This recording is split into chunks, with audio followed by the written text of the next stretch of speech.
1:49, continuamos con ampliación de noticias. Fernando Vivas y Diana Falcón, estamos con ustedes, lo anunciado. El presidente de Estados Unidos, Donald Trump, no ha descartado una guerra con Venezuela. Mientras tanto, continúan los ataques a las denominadas narcolanchas. Se han reportado por lo menos 104 personas fallecidas y Donald Trump ha anunciado un bloqueo total y completo de los buques petroleros sancionados que entran y salen de Venezuela. Vamos a hablar sobre este tema con nuestro invitado, Ramiro Escobar, internacionalista, profesor de la Universidad Católica. ¿Cómo está? Bienvenido. Bueno, gracias por la invitación. A ver, la declaración que ha dado Donald Trump a la cadena NBC, ¿qué tan certera y posible es? ¿O es solamente un anuncio para seguir ganando notoriedad? Hace meses ya que estamos en esta especie de juego de palabras, de amenazas, de retrocesos, que incluyen también... ¿De guerra había hablado antes? ¿Cómo? ¿De guerra había hablado antes?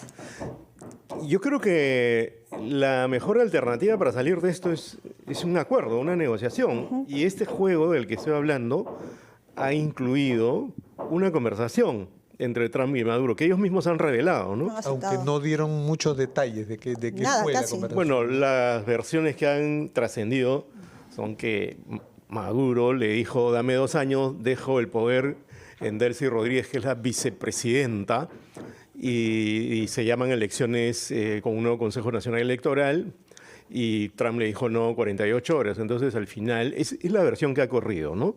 Pero al final lo concreto es que no acuerdo, pero lo concreto también es que el hecho que se converse revela que de parte de Trump hay dudas de si conviene o no hacer esta incursión militar. Yo creo que no conviene de ninguna manera. Se ha metido en un laberinto del cual le va a ser muy difícil salir. ¿Por qué no convendría? Más allá de consideraciones hasta éticas, geopolíticas, del peligro que entrañaría, ya, bueno, vayan a Venezuela, el resto de la región no dice nada porque Venezuela es un problema para todos, pero luego podría suceder con otros. Al margen de esa consideración Lo que pasa es, moral, antiimperialista, como se le llame, por razones prácticas, más pragmáticas, ¿por qué no convendría?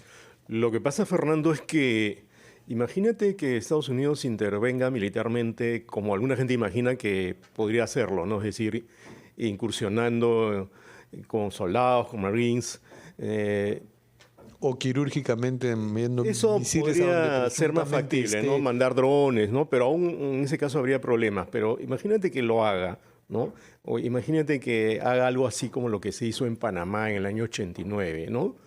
Venezuela tiene un ejército. Panamá tenía apenas Guardia Nacional, ¿no? Era mucho más vulnerable. Venezuela es un país grande, ¿no? Tiene cómo resistir y aún si es evidente, o como que es evidente que Estados Unidos lo aplastaría militarmente, esa incursión podría durar semanas, meses y convertirse en un problema, ¿no? Podría no tener éxito. Esa es la razón pragmática. Podría tener que éxito, pero a un costo muy alto. Ahora, Donald Trump habla una vez más de robo de activos durante lo que fue el gobierno de Hugo Chávez, ¿no? Recordando esta política de expropiación que realizó Hugo Chávez, políticas arbitrarias, por cierto, consideradas de este tipo, en lo que eran activos o compañías norteamericanas en Venezuela.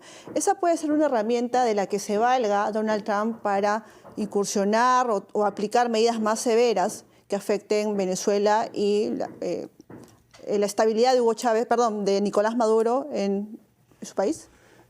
La explotación petrolera en Venezuela comenzó en los años 30 del siglo pasado, ¿no? Y al comienzo la hacían empresas europeas, sobre todo los Países Bajos. Luego entraron las empresas norteamericanas, ¿no? Y empezaron a explotar el petróleo venezolano en el lago de Maracaibo, ¿no? Y eso hizo que tengan preeminencia en Venezuela y hubo sucesivos acuerdos con gobiernos como el de Juan Vicente Gómez, un dictador, y otro presidente de apellido Medina, ¿no? Y luego Carlos Andrés Pérez, ya más conocido para nosotros, ¿no? Nacionalizó el petróleo. Pero incluso en el tiempo de Carlos Andrés Pérez, las empresas norteamericanas no se fueron. Entonces hubo convivencia. Lo que pasa es que cuando llega Chávez, ¿no? Él sí pone mucho más regalías a las empresas. Hay 2 que se van, entre ellas ExxonMobil, no hay juicios por este tema.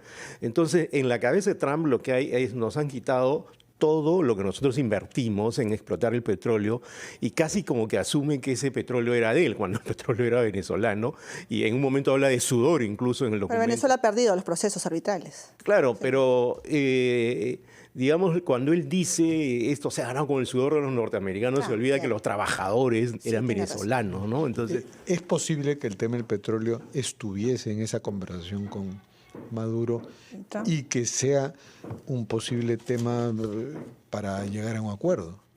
Sí, claro, ¿no? De hecho, la empresa Chevron sigue trabajando en Estados Unidos y además entró en el gobierno de Maduro, ¿no? Por una negociación que hubo.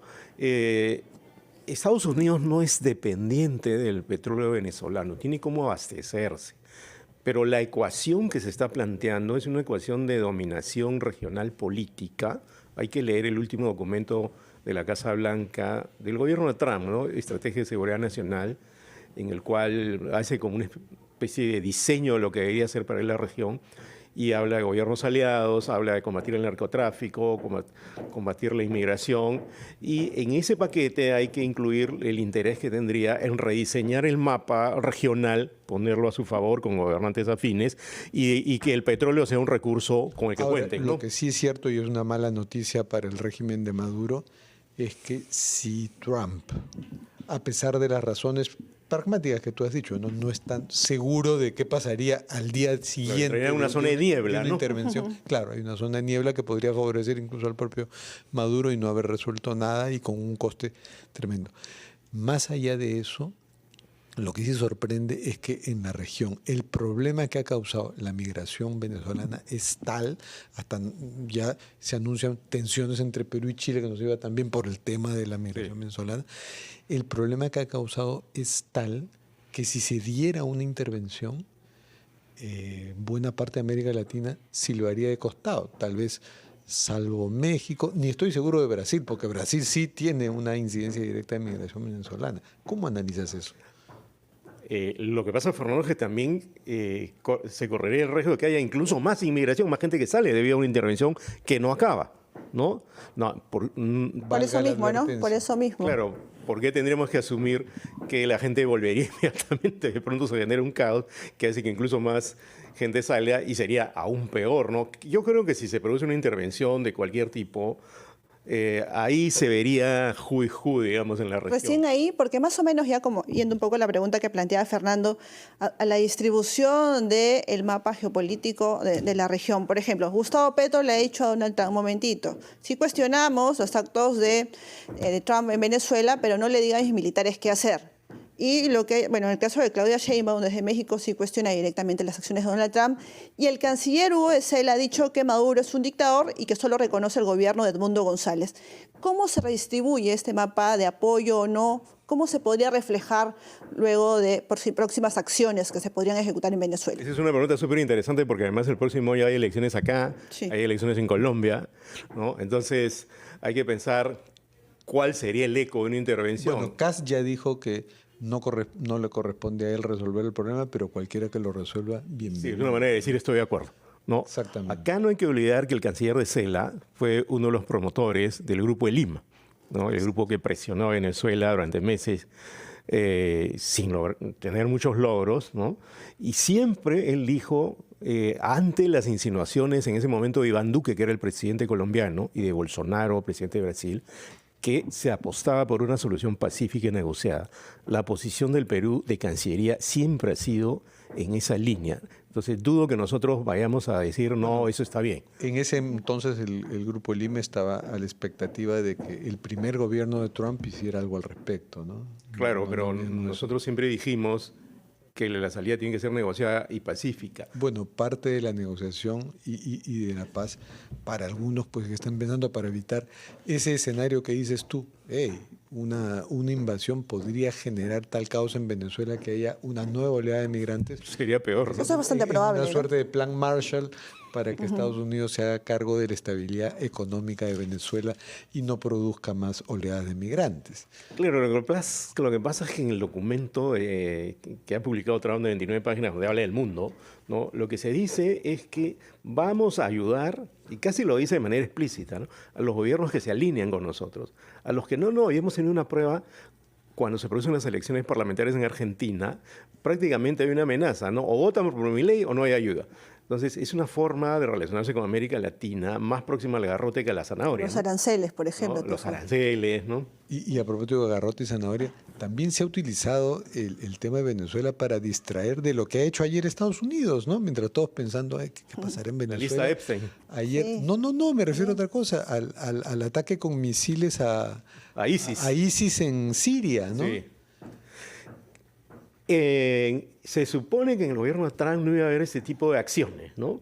Pero me parece que él se mueve en base a, como si fuera un especulador inmobiliario, que creo que sigue siendo, ¿no? ¿Qué es lo que le conviene políticamente en el determinado momento? Entonces, como la atención está por allá, de pronto ataca por acá y no se observa eso con detenimiento. O sea, lo de Venezuela puede haber sido una distracción, que haya mucha expectativa sobre lo que va a pasar en Venezuela, ¡bum!, y ataco a ISIS en Siria. Exacto. Ese tipo de cosas se hacen en Estados Unidos. Pero con un mensaje importante, porque ese ataque ha sido en retaliación por la muerte de 2 soldados norteamericanos en esa Ante lo zona. cual Estados Unidos no podía mostrar debilidad. Entonces, Tenía que hacerlo, ¿no? si matan a los míos, esta es mi respuesta.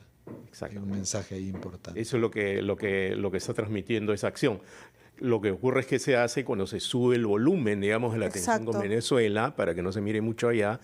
Y yo supongo también para que no se ponga mucha atención en la lista Epstein, que ya comenzaba a salir con efectos al parecer bueno. dramáticos, no solo para Trump, ¿no? Sí. Le agradecemos, Ramiro Escobar, por estar en Ampliación de Noticias. Gracias Felices a ustedes fiestas. por la invitación. Muy amable.